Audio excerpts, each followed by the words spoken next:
All right. Thank you guys for all for joining. Ben, we were just talking about the documents that everybody received last night, and then 3 days ago, the documents that we're voting on. It's the board resolution.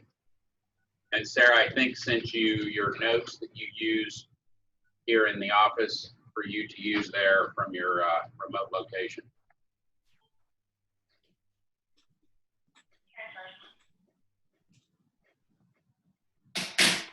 Sorry, I'm having to multitask in 2 separate meetings. And you have this, you have your document for reading? I actually don't have it handy. Hold on a second.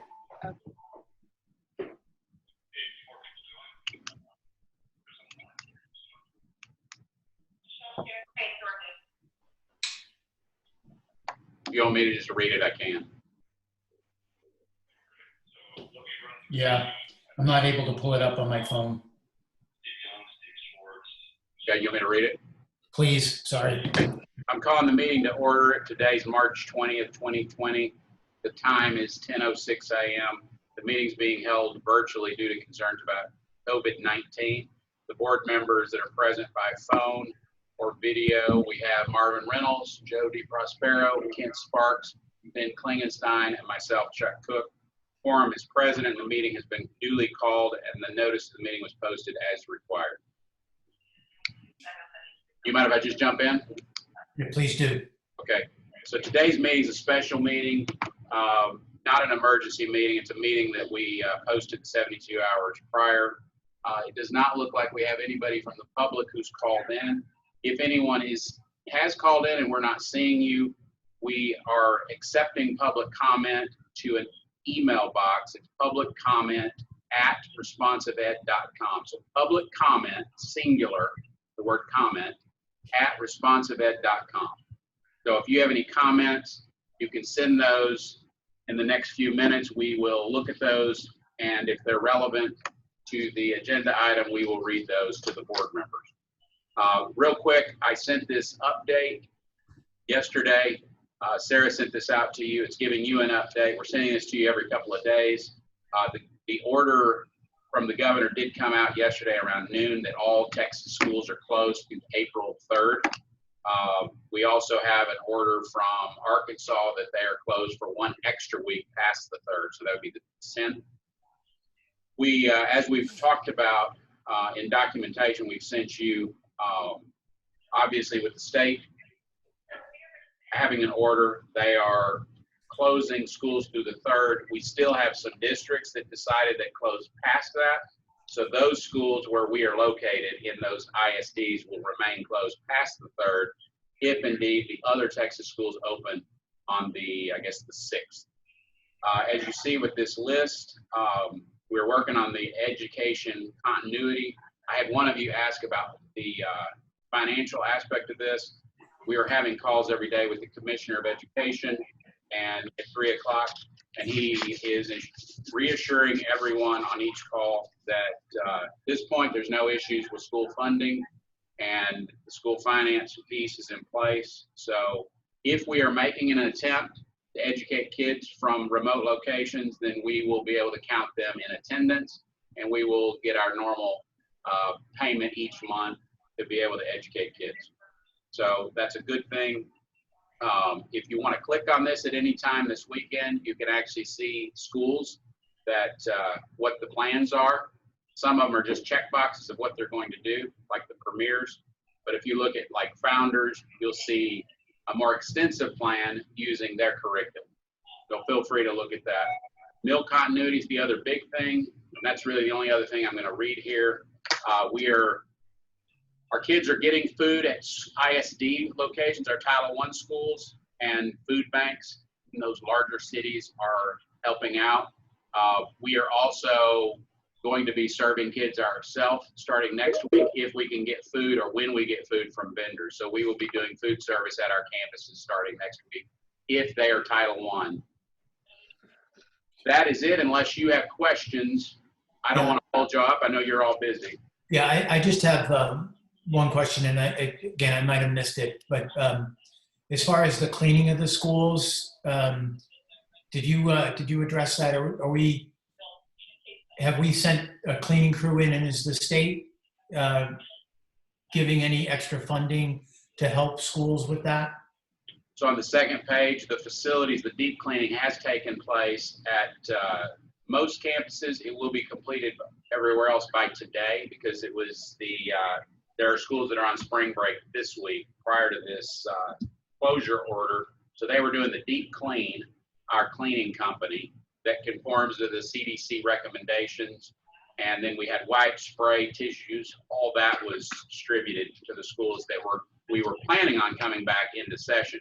But as far as the reimbursement, it is, we're documenting everything because there should be reimbursements coming from the federal government to the state and then the state to the school district. So any extra costs we have, we are documenting so we can be reimbursed. Right, and that will fall under the national emergency, or is that something separate just from the Department of Education?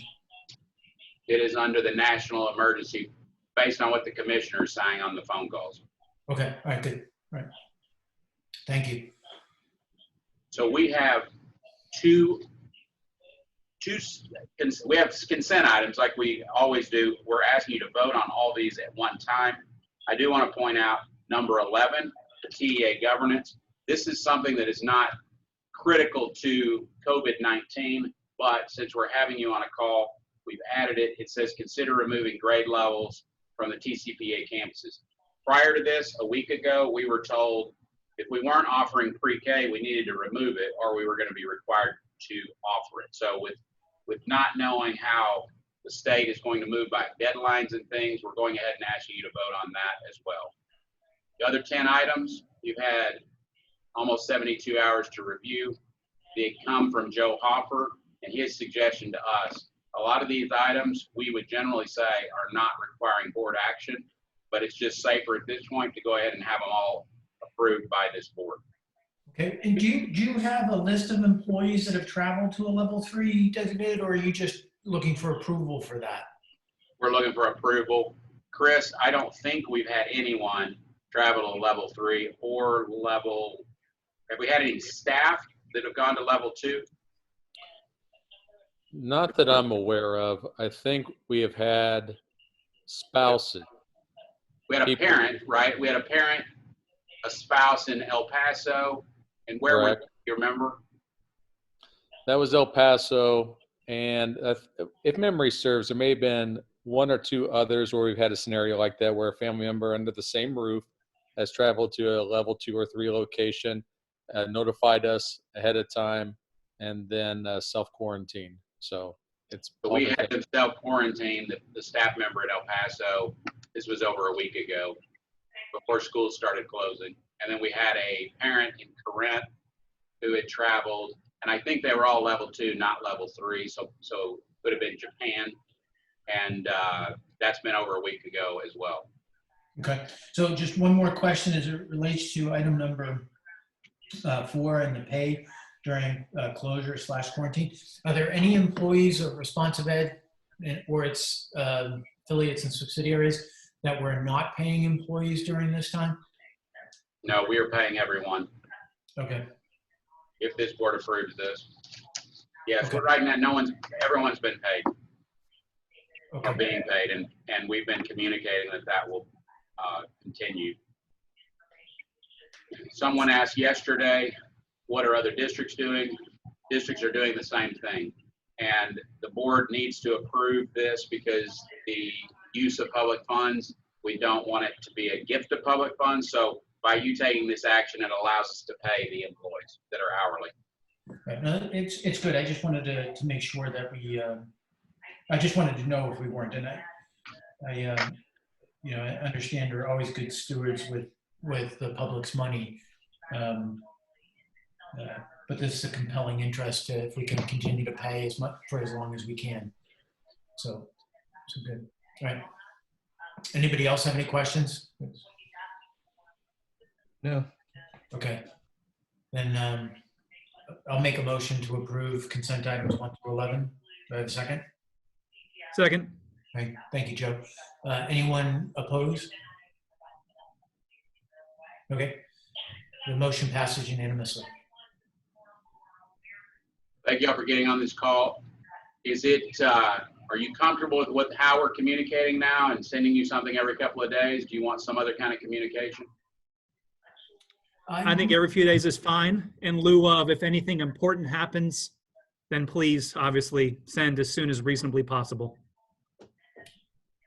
Okay. Yeah. Any other comments on that? No, that's exactly what I was going to say. If it requires immediate escalation to go for it. All right. Thank you guys for joining us. Well, thank you. Keep Thank you, safe, Chuck. keep healthy. Be safe. You too. Lead well. Bye. Thanks. Bye-bye.